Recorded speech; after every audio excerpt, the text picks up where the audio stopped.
Shalom, all praises, honor, and glory to Yahweh, Ba'ashem Yahushai, Ba'ashem Rakakwadash, Dabbanas to the apostles, elders, the great millstone, and Shalom to the elected of the nation of Israel.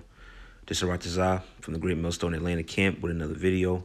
and this video is going to be based upon this article I have here from Zero Hedge. All right, zerohedge.com, as you can see there.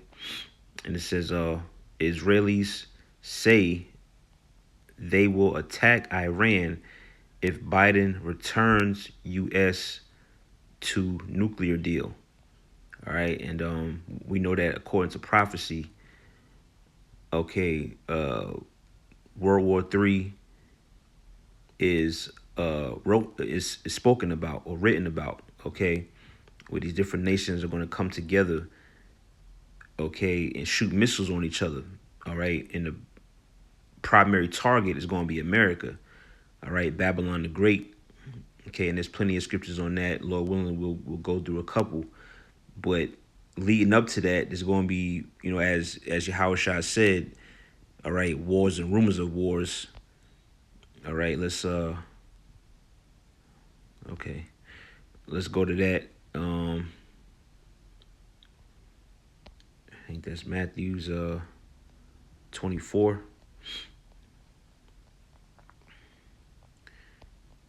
And beginning at the 7th verse. All right, Matthew 24:7 says, "For nation shall rise against nation." All right, these are, how Shai is basically is prophesying. All right, these are the things to look for in the last days to let you know of his coming. All right, these are like little tokens, so to speak, to let us know who, as he said, to watch as well as pray. Those of us who are watching, we can look for these signs and look for these tokens, okay, to determine how close we are to his second coming. So it says, "For nation shall rise against nation, and kingdom against kingdom." Actually, let me start up verse 6. It says, "And ye shall hear of wars and rumors of wars." See that? And the article that we're going into is an example of wars and rumors of wars.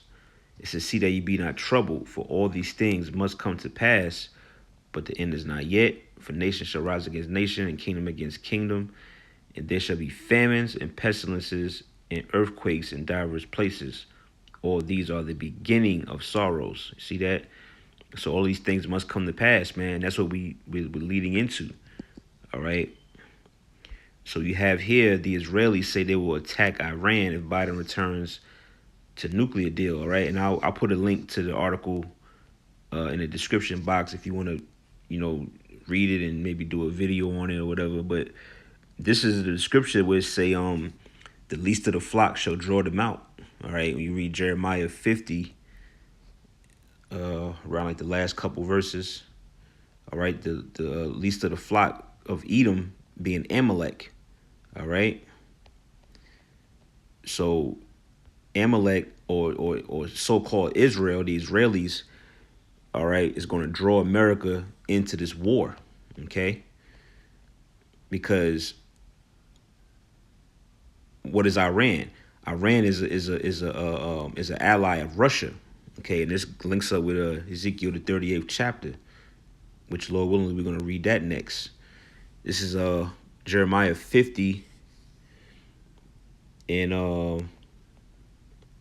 let's get right to the point. Verse 45. It says, "Therefore hear ye the counsel of the Lord Yahweh, that he have taken against Babylon." All right. And this is speaking of the modern day Babylon. All right.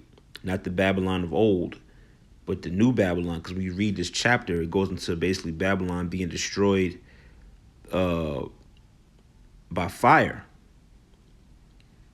See that? Matter of fact, let's actually just read this real quick just to prove that. Jeremiah 50:39. "Therefore the wild beasts of the desert and the wild beasts of the island shall dwell there, and I shall dwell therein, and it shall be no more inhabited forever, neither shall it be dwelt in from generation to generation." This is speaking about Babylon. All right. But now when you look at where the ancient Babylonian Empire was at, which I believe is modern day Iraq, if I'm not mistaken. All right. Sometimes I get Iraq and Iran confused, but I believe it's modern day Iraq. But there's people still dwelling there. All right. That's a functioning a city or country or however you want to word it, man. It's still people there. So this can't be talking about the Babylon of old, all right? This is speaking in the future tense, speaking about America. Verse 40, it says, as the Most High overthrew Sodom and Gomorrah, which, how did the Most High do that? He destroyed Sodom and Gomorrah by fire. Okay, and the ancient Babylonian Empire was not destroyed by fire. It says, in the neighbor cities thereof, saith the Lord, so shall no man abide there, neither shall any son of man dwell therein. See that? And then it goes on, behold, a people shall come from the north, and a great nation, and many kings shall be raised up from the coast of the earth. They shall hold the bow and the lance. They are cruel and will not show mercy. This is speaking about the Russians. Okay, their voice shall roar like the sea, and they shall ride upon horses, every one put in array like a man to the battle against thee, O daughter of Babylon. See that? That's the key right there. O daughter of Babylon. You see that? Not the Babylon, but the daughter of Babylon. All right, and this links up with Isaiah 47, where it says, come down, sit in the dust, O virgin daughter of Babylon, there's no throne. See that? The king of Babylon have heard the report of them. His hands waxed feeble. Anguish took hold of him, and pangs as of a woman in travail. See that? So yeah, man, this is future prophecy. Now let's jump to the point here. All right, verse 45. It says, therefore hear ye the counsel of the Lord, that he have taken against Babylon and his purposes, that he have purposed against the land of the Chaldeans. Surely the least of the flock shall draw them out. Surely he shall make their habitation desolate with them. See that? And that's talking about Amalek, man. All right, the so-called Jew, or the so-called state of Israel. All right, that land. All right, over there, the Middle East. You know, where those rats, where the rats dwell at. That land's going to be destroyed, and America's going to be destroyed. All right, this place is going to be completely decimated. All right, from coast to coast. And the land of Israel is going to be totally decimated, because that land has to be cleansed, because heathens are over there. All right, and they're defiling the land. So what the fire is a cleansing agent. All right, 46. It says, at the noise of the taking of Babylon, the earth is moved, and the cry is heard among the nations. How's the earth going to be moved? We read Isaiah 24. All right, it details that, going into the thermonuclear destruction. All right, Isaiah 24:19. The earth is utterly broken down. The earth is cleaned as off. The earth is moved exceedingly. See that? Just like it said in Jeremiah 50. The earth shall reel to and fro like a drunkard, and shall be removed like a cottage, and the transgression thereof shall be heavy upon it, and it shall fall and not rise again. See that? And what's going to fall and not rise again? Esau, Edom in his power. All right. So this is the last hurrah for these damn devils, man. After the Most High, basically brings them into this war, that's it, man. All right. Babylon the Great is fallen.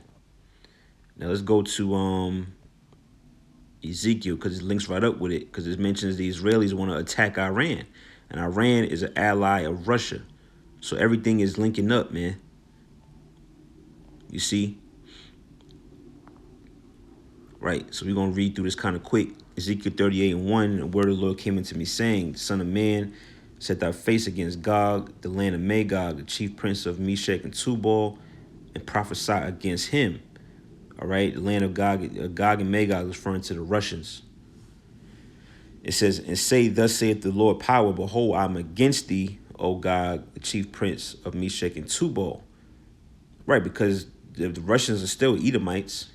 All right, so it ain't like the Most High it ain't like he despises, the American Edomite. but he shows favor to the Russians. No, man, both of them are damn devils. But the Lord is going to use the Russians to bring Babylon down, which is America. All right. It says, verse 4, it says, "Now I will turn thee back and put hooks into thy jaws."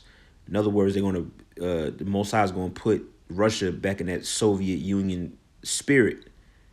Okay. And like a brother brought out, that's why they started NATO. All right. NATO was created to basically match power with the Russians, because the Russians were too powerful. All right, that Soviet Union, the what is it, the USSR, that era, they was dominant, man. So they created NATO to kind of level the playing field. All right, but now what? That old Russian Soviet Union spirit is being revved up, man. That's what it means when it says, "I will put hooks in thy jaws." It says, "And I will bring thee forth in all thine army, horses and horsemen, all of them clothed with all sorts of armor, even a great company with bucklers and shields, all of them handling swords." All right, and this is when we read, as we just read in Jeremiah 50, when it says, I will bring unto thee a great army from the north. All right, this is what it's referring to. It says, "Persia, Ethiopia, and Libya with them, all of them with shield and helmet." Now it said Persia, which the Persians are the modern day Iranians. See that? So you got these Israelis want to attack Iran, okay, because that nuclear deal basically was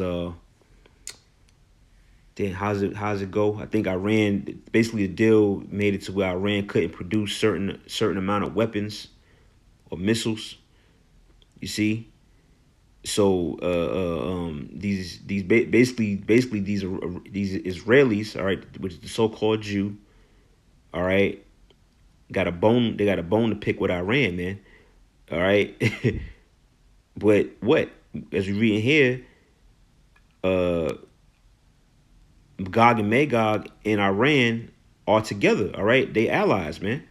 You see, Persia, Ethiopia, verse 5, and Libya with them, all of them with shield and helmet. Gomer, which is Turkey, it says all his bands, the house of Togarmah of the north quarters, and all his bands and many people with thee. So Russia, well, actually, is going to tell you, verse 7. I'm kind of jumping the gun. "Be thou prepared, and prepare for thyself, thou and all thy company that are assembled with thee, or assembled unto thee, excuse me, and be thou a guard unto them." You see that? So Russia is a guard unto Iran and these other places, man. So going back to the article, all right, just to kind of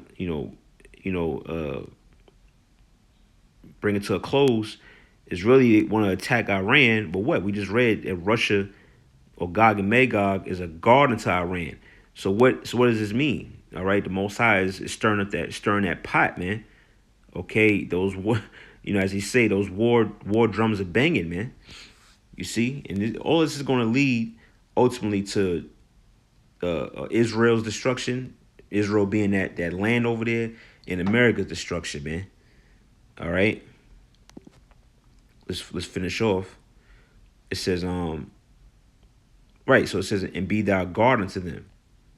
So Russia is like a big brother figure, so to speak, to these particular nations. It says in that verse 8, "And after many days shalt thou be visited, in the latter years thou shalt come into the land that is brought back from the sword." All right, which is talking about the land of Israel. It says, "And it's gathered out of many people against the mountains of Israel." Right, see, it says, "Which have been always waste, but is brought forth out of the nations, and they shall dwell safely, all of them. Thou shalt ascend and come like a storm, and thou shalt be like a cloud to cover the land, thou and all thy bands, and many people with thee." All right, they're going to be deep.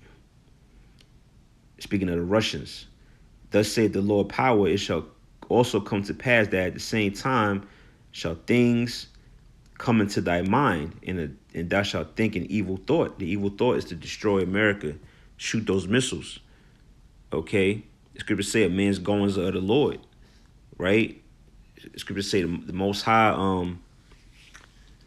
Matter of fact, that's Proverbs 16:1, where it says, "The preparations of the heart of man and the answer of the tongue is of the Lord," man. So the Lord is controlling the minds of these kings, of these soldiers, these armies, okay, these military leaders and whatnot. Okay, hell, the person in charge of pushing that button, the Most High got his mind under control, man. And that's the evil thoughts when coming to their mind to push that button. Verse 11, and thou shalt say, I will go up to the land of unwalled villages. All right, this is speaking of America. It says, I will go to them that are at rest. Okay, the people here in America. And it says what? That dwell safely. This is, again, these so-called American people, man. They at rest. All right, they lost. They comfortable. They don't know what the hell's going on. It says all of them dwelling without walls. It says in having neither bars nor gates. It says to take a spoil and to take a prey and to turn thy hand upon the desolate places that are now inhabited, and upon the people that are gathered out of the nations which have gotten cattle and goods that dwell in the midst of the land. Right, so they're going to empty this land with those missiles, man. They're going to nuke this place. Speaking of America, and they're going to nuke the land of Israel, because I had mentioned that land has to be cleansed, man. All right. So yeah, that pretty much was it. I didn't want to make the video too long. Just wanted to chime in briefly on this article. All right, you could go ahead and read through it on your on your own time or whatever. But yeah, man, the Heavenly Father is stirring the pot, man. All right. The hell is that? Anyway, with that, all praise, honor, and glory to Yahweh Shem Yahweh Shai, by Shem Rakak Wadash. All right, Lord willing, to the next lesson. Shalom.